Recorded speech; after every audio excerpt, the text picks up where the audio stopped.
So, this is me in my new room. Uh, Yay. I feel, more comfortable being myself in here. Um, I know any mess I make is my own. All the desks are dirty because of me, not because somebody was stepping on it and kicked something over and didn't bother to clean it up or anything like that. And I can just be myself. I don't have to live a double life. Well, not as much, but so I went to my appointment on Friday, and that was weird only because the person that I went to, not only, I thought when my mom said that, quote, we have known this person for 20 years, I thought that the we she was talking about was her and my dad. What she meant was pretty much everybody. I've known this person my whole life, and that was weird. I guess I won't say the one good thing, but the good thing that stands out the most. Sorry.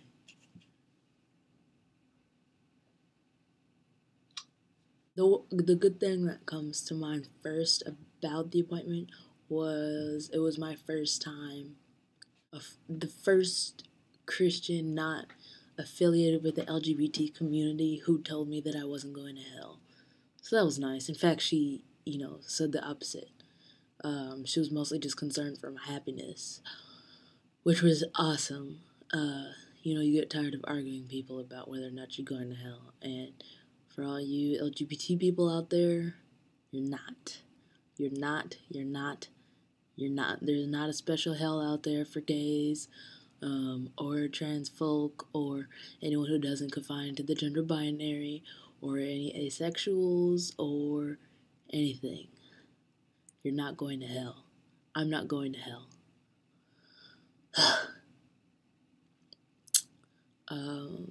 Yeah, so she was mostly just concerned about my happiness. She said that she had a nurse friend who worked at a clinic, who performed SRS and like top surgeries for MTFs and FTMs, and she said that her friend said that a lot of people came in requesting to redo the surgery. I have a hard time believing that, or I guess I don't have a hard time believing that, but I have a hard time believing that. And what she means by a lot. And then, what procedure did the particular clinic go through to screen to make sure that people weren't going to change their mind, that they knew what they were doing, what they were getting themselves into, and that this was a lifelong decision. I can't imagine waking up one day and being like, gosh, I wish I had my boobs back. Like, I just don't see that happening now or ever. Or, gosh, I wish, I had to go buy a box of tampons. I really miss that. Or, gosh, I wish I had hips. That's not gonna happen. I don't know. I feel like there's more explanation than just they changed their mind. It might have not even, they could have still felt like what their new body was the body they, felt most comfortable in. But maybe, maybe their family left them and they couldn't deal with that. Or they got fired and couldn't find a job. Or, they were worried about going to hell. Or, they kept getting beat up. Or, there's a lot of stuff other than just you yourself that goes into this process, both thinking wise and otherwise. But so yeah, she was saying, why not just try out wearing clothes you're comfortable in, or why not just change your name instead of, having a sex change, or just take all the time that you can take, and I feel like I've taken a lot of time. I've just recently found the community, the word that describes this part of me. I guess what I'm trying to say is I've only just now found a community or a word that describes this part of me, but the feelings have been there forever. So I feel at this point now waiting is kind of asking for trouble. I'm already, anyone would have a hard time with this, and I'm no exception. Um, right now, I have my appointment on Wednesday where I see if my labs are good enough to get a prescription for testosterone. My parents are coming to the appointment, and so it's, I don't know how that's going to go. They are going to be calling me by my preferred name. They're going to be using he, and, if I do get my prescription, they're probably going to stab me in the leg at that appointment. So I don't really know how that's going to work. On Monday, or tomorrow, I'm going to ask the director of the LGBT center on campus for a therapist or someone that she can recommend for my parents to go see, because they said that, they were hoping I'd see someone individually that they chose, and that I could choose someone that they'd go see, and then all three of us would go to some sort of family counseling that they're looking into, which is a lot of talking, and I feel a lot of explaining, and I'm kind of tired of explaining myself. I feel like I don't really owe that to anybody, but everybody feels as though I owe them some sort of explanation, or that I should have to be able to prove what I'm saying, what I'm feeling, at, anytime, they want.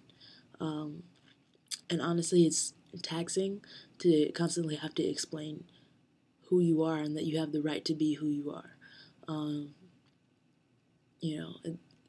it's only one part of me, and I've done the research, I've done the praying, I've done the learning, I've done the historic research, I've done the biological effects, the social effects. I know, the costs, both financial and, just with my life.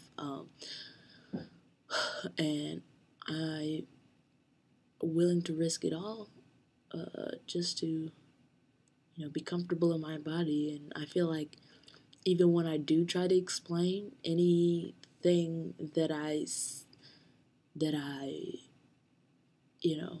say is incorrect, or like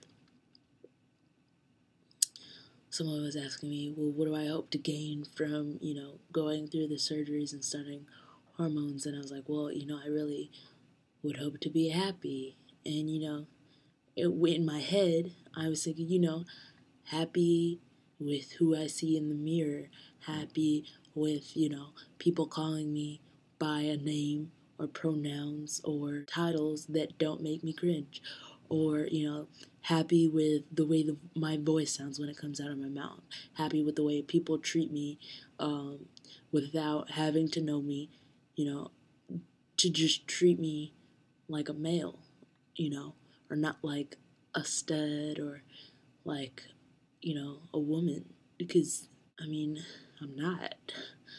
I never have been. Um, I know that seems maybe strange to say, but I feel like more than anything I was forced. I was, forced into wearing certain things or acting a certain way at certain times, but really just society, they don't really educate you on this thing. This is something you have to figure out on your own, and I think that's pretty sucky. I mean, they're kids discovering themselves younger and younger, and everybody's thinking that the world's just going, down the tubes, and that's not the case. Just because people are learning who they are, and then just people get on my nerves, and using God and hiding behind God, and for reasons of hate or fear. Like they say that all this is happening because God hates this country. God doesn't hate this country. God doesn't favor any country. God cares about people. He cares about souls. He cares about his children. He doesn't care about this land. specifically, you know. Actually, I'm just gonna stop here and do another video on that, because I feel like that's long and I'm in the mood to argue. So I'll stop now and do that one. But I've climbed a mountain.